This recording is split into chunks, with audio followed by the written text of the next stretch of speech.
Hello again, everybody. Welcome to Good to Know Shreveport-Bossier. This is our podcast showcasing all the good things happening in our community. My name is Jeff Blindfloor. Over here to my right, my co-host Paul Reeser. Used to own like 10,000 Sonics around the Shreveport-Bossier area. He's a member of the Committee of 100. In every podcast, we focus on topics and initiatives having positive impacts around the community. We have new episodes available every other Wednesday, and you can find Good to Know wherever you listen to our podcast.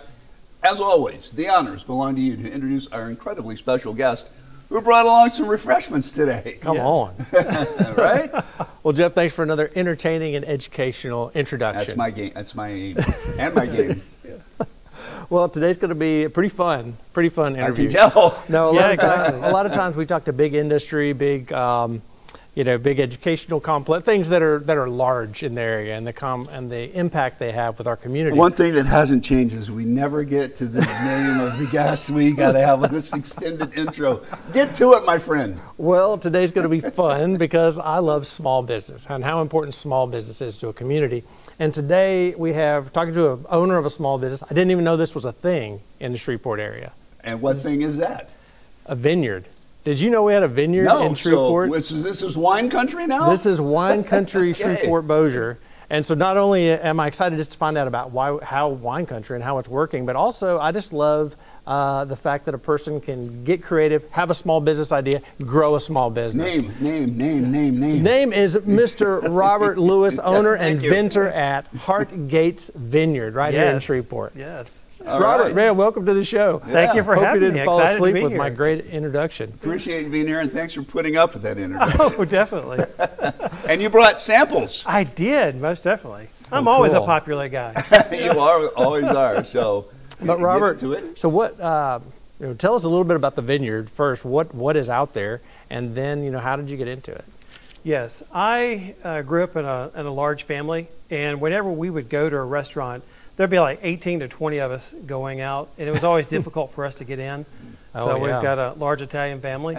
So I wanted to be able to have a place that my family could go and feel comfortable, and I knew that others kind of had that same situation. Mm-hmm. So I also had a small son at that time and thought it would be something fun that we could do together and work in the vineyard and the farm. Nice. But of course, as soon as I bought the place, he had no interest in helping, so it's been all me for the last 15 years. So did you buy a vineyard, or you bought some land and turned it into a vineyard? No, I worked with the Metropolitan Planning Commission for 2 years, going through and looking at different properties in the area, and wanted to be able to find some place that would work well for our future plans, and also had to work with the LSU Ag Center to make sure that the soil was going to work well. Right.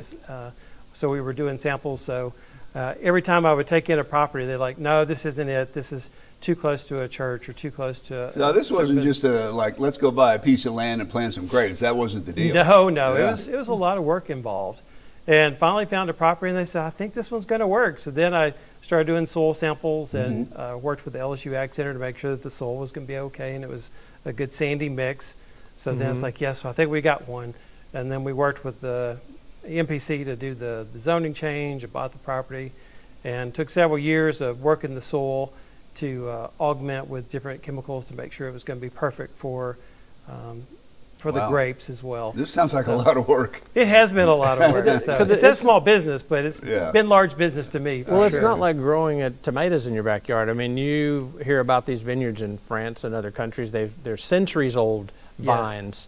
And so to get something started, I know it takes a long time. I understand it takes a long time. So where did you get the original vines or grapes? Did you just plant some seeds, or? Well, no. With the wine grapes, we use a federally approved wine grape that was created by the University of Florida back in 1990 to grow specifically in the south below 1,500 feet. And it's also Pierce disease resistant, which is a big problem in our area. And we worked with our friends over at Landry Vineyard, and they have been very supportive in helping me with that. So I did use their growers over in California to be able to purchase these grapes, and planted them at my property. That's it. So where is the property, and how many vines do you have, and How large is it? Yeah, it's in West Shreveport in the Pines Road area. Usually I tell people if they know where the Pines Road Walmart is, I'm on the other side of I-20. Call it Vines at the Pines? Is that a deal? Vines at the Pines. That's a good one. I like that. You feel free to use it. Okay, I have to trademark that. So yeah, my next door neighbors are Dog at Tractor Supply and Garrison's Nursery, and the Fire Academy as well. So, like, you always hear the stories of people out in California, well, we're touring the wine country. So is this something people can come tour, look at, or There's got to be a curiosity for here, right? Oh, it is. It surely is. We're not open to the public, but we do private events, and we schedule events for guests of 20 to 100, which is always great for people to be able to come out and look at the vines and be able to do a free wine tasting. And we also do catering for our parties as well. We've got we've got about 7 different areas that they can do parties out at our place. So you have the vineyard, and you also have a venue, like where people can do wedding receptions and so forth? Yes, we sure do. We have a wedding courtyard that we built a couple of years ago, and we also have a bonfire area that we can do parties anywhere from 20 to 100 guests. So whenever they come out there, it's exclusive for just them since we're not open to the public. Nice. So it's a private party for basically just that group or that family. So here's the deal. You have a lot of money, so I want you to go and have a big party and then invite me. Yes, exactly, yeah. But it doesn't take a lot of money to have a party with us, which is good too. So well, that's encouraging. We try to be economical. So. I hope that invitation doesn't get lost in the mail somehow, Jeff. I'm sure. It might. So what kind of grapes do you have? What kind of wine do you produce? How large is the vineyard? Yes, right now, the entire property is 5.5 acres. Okay. And I have started with, right now, a ½ acre planting the Blanc de Bois. So we've got 2 wines. We have a semi-sweet, which is in the blue bottle, and then we have in the green bottle, we have a dry, which is the same grape. So the first one you were talking about was yes, this one? that one there. Okay. That's our semi-sweet. Okay. And it has, naturally has flavors of peach, pear, and honeysuckle. And it's a little bit on the sweeter side. I would like that. You would like that. Yeah, I'm not much of a wine drinker or drinker of anything really, but I like that sweet. Yeah, and a lot of people in this area really like it sweet, so we try to make sure that we have something that people are going to really enjoy. And then took that same grape and processed it on this one here, which is on the drier side, similar to like a Sauvignon Blanc. Okay.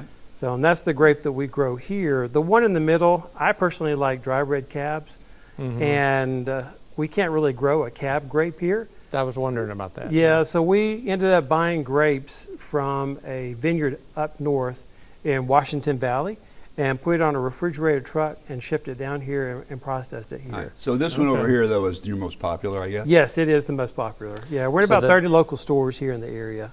Wow. So on the left side of your screen, if you're watching the video, that's a blue bottle.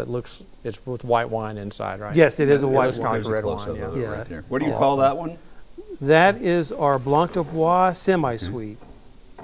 Thank you. Look at that. Yeah. All right. That's our semi-sweet. And we typically have a booth down at the farmer's market, and people are always wanting to try our wine, so we always send them to Tony's Liquor over on Line Avenue. They sell the most wine for us. Nice, very cool. I know a lot of local restaurants and businesses like to support local businesses. So are you available in different restaurants in the area? We have been in different restaurants, but typically with restaurants, they want to make sure that they have, once they open a bottle, they need to be able to sell it that night. Yeah. So typically they don't carry us for too long because people are still not aware of our name. Is it getting out there though? It has. It has. I think with having the events at our place has definitely helped to be able to get us more name recognition. Yeah. And whenever we have at a party or event out there, somebody just falls in love with it, and we typically get another booking from that as well, which is great for me too. Yeah. So, I think that from your website, there's several different candies and different foods associated with wines that you sell as well. Yes, definitely. What do you have there? We do make a wine jelly out of our wine, and we also make Cabernet-infused wine brownies, which is very popular, especially at our any event that we host or our bonfire parties. And people show up and they've heard about our brownies, or they tell me that they had our brownies at a party. I'm liking the sound of those, really, to tell you the truth. They are popular. I use Ghirardelli dark chocolate and our red cab. Nice. So the fruit comes through in that. So even kids can eat them because once they've been cooked, the alcohol is gone. It just leaves the flavor of it. So I got to ask you a question. You talked about working with the MPC, changing the zoning. Yes. And Ed Walsh over there was telling us that that resulted not only in your vineyards, but I guess a lot of the craft beer shops coming in and stuff. Yeah, because we started this almost 15 years ago. So they did have to rewrite some laws to be able to allow that, which I do think that kind of helped with the breweries as well. Yeah. And I'm very supportive of them. We are in partnership with Fatty Arbuckles. So whenever we do a large event, we have them come out and do our bar service. And I always make sure that they're bringing beers from the local breweries as well to be able to keep it all local as well. Okay. So, How old was your son when you decided to do this? I think he was probably 8, 9, somewhere in there. Yeah, so he's what, 23 or He's, 4 yeah, now? he's 21 now. 21. He's in military, has a job, Nice. so So I'm proud still of has him. no interest in this. Still no interest, yeah. It's all me. So. Okay. So mostly at your vineyard, you grow the grapes, and then you have the venue, and then people, can they come out there to buy the jellies and the candies and the wines, or is that available? Is it available online or businesses? Well, a lot of people reach out to us through our website and also our Facebook page through Messenger and giving us a call for special orders. But we don't have a storefront that we're open to the public, so that's why we schedule the private events for people to be able to come. Go ahead and tell us your website address and all that stuff. It's heartgatesvineyard.com. And we also have a Facebook page, and that's also Heart Gates Vineyard as well. Heart Gates Vineyard. Okay. Heart Gates, where did you come up with that name? Well, when I first opened the property, or started the business, I had another name, but it wasn't too cool. So one day I was working down at the front of the Vines property. at the Pines now, come on. If I had only known you 15 years ago, yeah. I was working, I was actually weed eating out at the front gates, and our gates have these real pretty cool elongated hearts that are fashioned into the gates, and they're about 40-year-old iron gates. And I was kind of looking at it. We have 2 sets of gates that comes into the property, and I was kind of looking at the hearts, and I was like, heart gates. So that's kind of where it came from, because I knew that we would eventually be doing weddings and parties, and wanted to have something a little bit more romantic. My family's Sicilian, so I incorporated the Italian flag into it, so the Italian color kind of come through as well. And then when I actually started naming it, some people told me about the gates down in New Orleans also had those same hearts. And when I visited some friends down there, I started seeing those hearts everywhere as well. It's like, that's pretty cool. Yeah. So when people drive up to the place, they see that kind of becomes the visual for them. It does, because they drive through, and whenever I'm doing a tasting for guests in the party, I always make sure that when they drive out that they stop and look at the gates. Nice. Kind of see where the inspiration came from. Right. So what advice would you give someone who has a vision and wants to start a business? You just had a vision for a larger place for your family to eat, and I you did. said, and now I'm going to spend 4 years finding soil samples and figuring out how to find these vines. I mean, that was a huge undertaking. Yes, yeah, it really was. I did have somebody that was actually interested in starting a vineyard. I said, well, if you're interested in doing it for money, don't do it. So it needs to be a passion. My dad's parents were big into greenhouses and being outside, so I loved being outside and working the soil and working with the grapes. So it's something that I really enjoy doing. And making a little money on the side does help, but anything that I've made with Heart Gates goes back into developing of the property for future goals. Was there a point when you were spending 4 years, I guess you said, trying to get this all off the ground, that you said, man, this is too much work? Well, I'm pretty stubborn, so I was That's a good quality. Yeah, then, I was right? bound and determined to keep going with it. And I know other business owners, I do recommend that they make sure that they have a big pot of cash before going into it to be able to help. So, because you can't necessarily go to the bank and get a loan, so we want to make sure that they have some assets. So, yeah. Very interesting. Thank you. So what's been the biggest challenge besides just, I don't know, what's been the biggest challenge? I think the biggest challenge for me is definitely getting the name out there and working for getting everybody aware of Heart Gates. I taught college for 20 years, and one of the classes I taught was marketing. And I remember from teaching those courses that most people need to have heard about a product or a company at least 7 times before they're even interested in purchasing a product. So I think with me doing the parties, the events, having the booth at the farmers market has helped to be able to get us more exposure and opportunities like this to be on your show, to let more people know about us so that they're more familiar and more willing to try and have a glass of our wine or try one of our wonderful brownies. It is pretty amazing that people just hear about it they hear about it long enough, then they think it's, they just naturally think it's something they got to do, right? Exactly, yeah. And when they find out about us, they think it's kind of cool to be able to go out, especially we're outside the city limits, so we have bonfire area and we have the parties and people come out and they're out looking out in the stars. It's a lot of fun. So it makes me happy when I see other people happy. So how far out ahead do people need to schedule like a wedding or a bonfire or a party event? Well, with the wedding, there is a lot of planning that goes into that because we do have partnerships with lots of other vendors in the area to be able to kind of make us a one-stop shop. Yeah. So we have DJs and wedding officiants and people to do decorating and flowers and catering. So they do need to give us at least 3 months so we can kind of coordinate all that. Okay. But typically with a birthday party, I can do that within a couple of weeks as long as we have the availability. Yeah. So I've kind of gotten used to being able to whip those out pretty quickly. This sounds like a great spot to me to go out and have some Thank fun. you. It's a lot of fun. So yeah. So it's something different.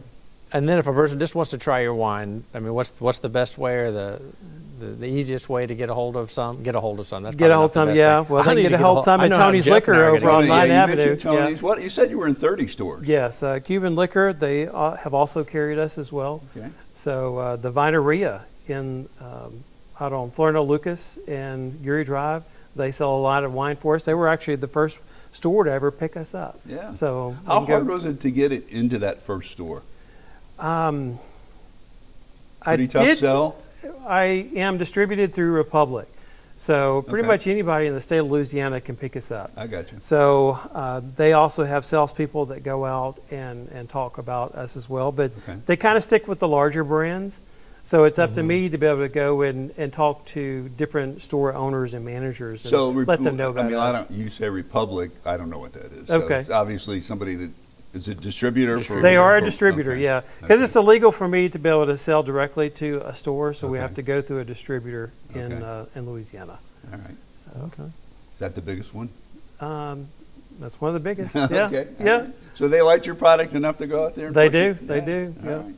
Well, I mean that in itself is a pretty good recommendation, yeah. Yes, and the first person that at Republic was my sales rep. He really liked me, really liked the product, and was helpful to me in helping me kind of understand that side of the business and being able to distribute the product. So, how much can you tell us what these bottles cost? That's a good question.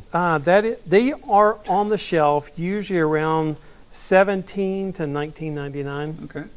So pretty reasonable. It's not bad, especially for a local product as well. Yeah. It's kind of a gourmet type thing, locally made. Yeah, I say it's a boutique vineyard. Boutique. So makes it sound a little bit more bougie. Nice. So a little more bougie.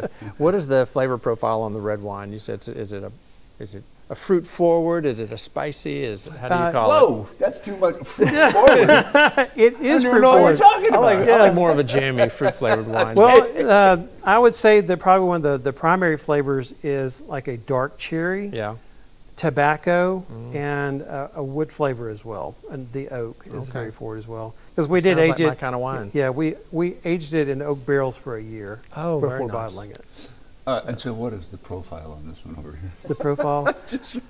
Well, the semi-sweet has flavors of peach, pear, and honeysuckle. That's this one. That's that one. Both, the two on the ends, both the of white them. grape, they both have the same flavor. Okay. Just one's a little bit sweeter that you're going to like, and then we have the dry for people like me. That I'm gonna like.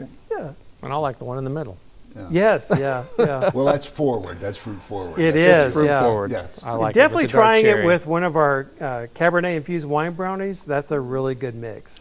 You got me sold on those brownies. I'm going to have to make you some and bring you some. I want some of those. So what is the best thing that we need to tell? Because Jeff's about to tell us we've got We 2 got minutes like left. 2 minutes. Oh, That's about wow. right. Yeah. Sorry, we had just a teeny bit short here today. Okay. What is the most important thing that you want our audience to know about your business? Well, I really want people to know that if they would be able to schedule a party or an event with us, that really helps us to be able to have cash continue to come in to be able to further develop the property, because we're still trying to add grapes every year. And I think having the parties also will be able to let people know about our brand, and that's very helpful for us. So if they go to our Facebook page and message us through Messenger, we'll be able to glad to schedule an event and party specifically for them. We have some things that we typically do, like a charcuterie board, but we can do any kind of food or catering that they want to make a party specifically for them so that they will enjoy it. So. Okay, and give us your website again. HeartGatesVineyard.com. HeartGatesVineyard.com. Heart Gates Vineyard, yes. Okay. It's Gates because there's 2 gates on the property. So Gotcha. Made it plural. Heart Gates. One Vineyard. heart, 2 gates. That's right. Man, that was romantic. I knew there was a reason we kept you around. Yeah. That's one. All right. Closing thoughts you'd like to leave folks with? I'm very excited to have this opportunity, and I'm very supportive. I appreciate all the support that Shreveport-Bossier has given to us, and we're looking forward to being able to serve our community more. Nice. Well, I mean, Thanks. This is a unique thing for this area, right? It is unique and different. I mean, do you think other people might try to follow in your footsteps here? I hope that they would, because just like the breweries, Right. there's lots of different breweries, and I like going to all of them as well. Yeah. So if we had more vineyards in this area, I think it would be more of a draw Yeah. for people from Texas to be able to come over and visit us as well. Well, it's very cool. I'm glad I'm glad I got to meet you. You know, you said you've been here before, but for other reasons. So, Yeah. yeah. And it's inspirational. Like I said, I love to see a person get a dream and make something happen. So well done. Thank you. I appreciate that very much. All right, we are wrapping up. This is Robert Lewis from Heart Gates Vineyards. Did I get that right? You did. I did. All right. Thanks for being here, everybody. As always, this has been good to know. Have a good one.